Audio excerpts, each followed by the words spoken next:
स्तोत्र संहिता अध्याय 27 दाविदाचे स्तोत्र। परमेश्वर माझा प्रकाश व माझे तारण आहे, मी कोणाची भीती बाळगू। परमेश्वर माझ्या जीवाचा दुर्ग आहे, मी कोणाचे भय धरू।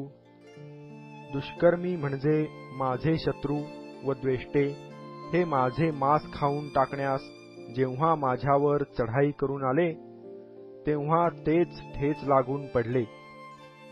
सैन्याने माझ्या पुढे ठाणे दिले तरी माझे हृदय कचरणार नाही। माझ्यावर युद्धप्रसंग ओढवला तरीही मी हिम्मत धरून राहीन। परमेश्वराजवळ मी एक वरदान मागितले, त्याच्या प्राप्तीसाठी मी झटेन। ते हे की आयुष्यभर परमेश्वराच्या घरात माझी वस्ती व्हावी, म्हणजे मी परमेश्वराचे मनोहर रूप पाहत राहीन व त्याच्या मंदिरात ध्यान करीन।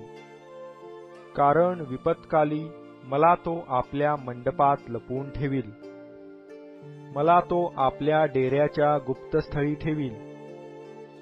तो मला खडकावर उचलून ठेवील। आता सभोवतालच्या माझ्या वैऱ्यांपुढे माझे मस्तक उन्नत होईल। त्याच्या डेऱ्यात मी उत्सवपूर्वक यज्ञ करीन, मी गायनवादन करीन, परमेश्वराचे गुणगान गाईन। मी उच्च स्वराने तुझा धावा करीत आहे। हे परमेश्वरा, ऐक, माझ्यावर दया कर, माझी याचना ऐक। माझे दर्शन घ्या असे तू म्हटले, तेव्हा माझे हृदय तुला म्हणाले, हे परमेश्वरा, मी तुझ्या दर्शनाला उत्सुक झालो आहे। तू आपले मुख माझ्या दृष्टीआड करू नको, आपल्या सेवकाला रागाने दूर घालवू नको। तू माझे सहाय्य होत आला आहेस। हे माझ्या उद्धारक देवा, माझा त्याग करू नको, मला सोडू नको। माझ्या आईबापांनी मला सोडिले तरी परमेश्वर मला जवळ करील। हे परमेश्वरा, आपला मार्ग मला दाखीव।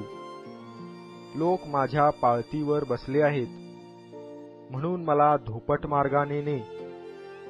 माझ्या शत्रूंच्या इच्छेवर मला सोपवू नको, कारण खोटे साक्षीदार व निष्ठुरपणाचे फुत्कार टाकणारे माझ्यावर उठले आहेत। ह्या जिवंतांच्या भूमीवर परमेश्वर खात्रीने माझे कल्याण करील। परमेश्वराची प्रतीक्षा कर, खंबीर हो, हिम्मत धर, परमेश्वराचीच प्रतीक्षा कर।